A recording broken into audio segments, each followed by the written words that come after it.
বিসমিল্লাহির রহমানির রহিম।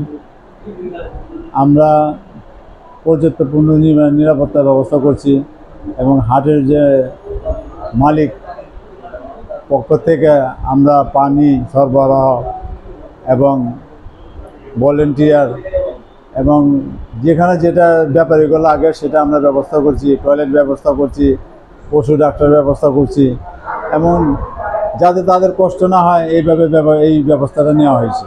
এখন আইন শৃঙ্খলা বাহিনী আমাদের এখানে কালকে থেকে আইন শৃঙ্খলা বাহিনী আমাদের এখানে পৌঁছাবে, তারা তাদের কাজ করবে, আমরা আমাদের কাজ করব। তারা আমাদের কমান্ড দিয়েছে, সেনাবাহিনীর সাথে আমাদের কথা হয়েছে এবং পুলিশ বাহিনীর সাথে আমাদের কথা হয়েছে এবং কালকে আমাদের পুলিশের সাথে আমাদের বৈঠক হয়েছে। গত 12 তারিখে পরশুকে আমাদের সাথে সেনাবাহিনীর সাথে মিটিং হয়েছে।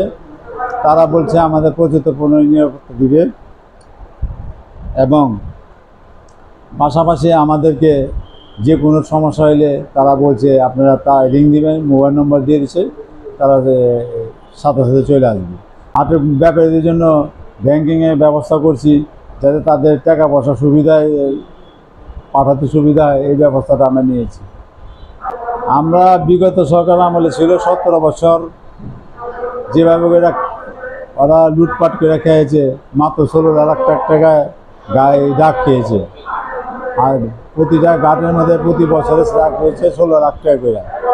এখন আমরা সর্বোচ্চ কর দিয়ে আমরা সরকার কোষাগারে দিয়ে আমরা 1 কোটি 2 কোটি 44 লাখ টাকা দিয়ে আমরা আনা হয়েছে। এটা পর্যায় ব্যবস্থাটা আমরা এটা নিষ্কাশন করার জন্য আমরা এটা কন্ট্রাক্ট দিয়ে দিচ্ছি, তারা এখান থেকে তুলে নিয়ে তারা এটা এক জায়গায় নিয়ে এটা বরাদ্দ করবে। এটা আমরা ঈদের আগে এটা আমরা পরিষ্কার করে দিয়ে দেবো টোটাল। যেভাবে সরকারের কোষাগারে যেভাবে টাকা দিয়ে হাট নিয়েছি, যদি এইভাবে চলে, যদি সরকার 2টা পয়সা পাইলো, আর যদি বিগত আমলের প্রথম যদি এইভাবে চালায় তাহলে তো সরকার কোষাগারের টাকা পাবে না, সে লুটপাট হয়ে গেল ওরা।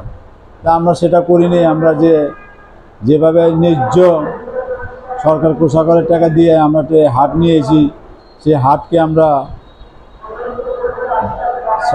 আমরা সাফল্যমণ্ডিত করব এবং পাশাপাশি আমার লোকের যে হাটের যে ইয়েরা আছে, দলীয় লোক যারা আছে, এরা পাশাপাশি আমাদের থেকে সহযোগিতা করবে এবং এখানে ভলেন্টিয়ার আছে, এরা সবাই মিলে আমাকে সাহায্য করবে। বিগত আমলে যে হাটটা নিয়েছিল তারা তো অবৈধভাবে খেয়েছে, তারা তো কোনো সরকারের কোষাগারে কোনো টাকা পয়সা দেয়নি। আমরা ইনশাল্লাহ সরকার ন্যায্য পয়সা দিয়ে আমরা আনছি, এটি আমাদের একটা সৌভাগ্য। এর জন্য পর্যাপ্ত পরিমাণে আমরা ব্যবস্থা নিয়েছি। তাদের টাকা ওই যে জাল টাকা দেয় কিনা সেটারও ব্যবস্থা নিয়েছি এবং আমরা তাদের যে টাকাটা পাঠানোর ব্যাপারে ব্যাংকিং যে লেনদেনটা আছে, তারা ব্যাংকের সাথে আমরা কথা বলছি, তারা এই সুযোগটা আমাদের দিবে, এই সুযোগটা তাদেরই কাজে লাগাবো। আমরা ভালোই লাগছে, 17 বছর পরে আসলাম, এখন দেখি কী হয়। আমরা তো কোনো সময় হাটঘাট করি নাই, 17 বছর পরে রাস্তায় বেরোতে পারছি, হাটে যাচ্ছি, হাট নিছি, হাট করতেছি, এখন সবাই মিলমিল করে চলতেছি, ভালোই লাগছে। হাটের আয়তনটা হয়েছে এখান থেকে ব্রিজের গোড়ার থেকে নিয়ে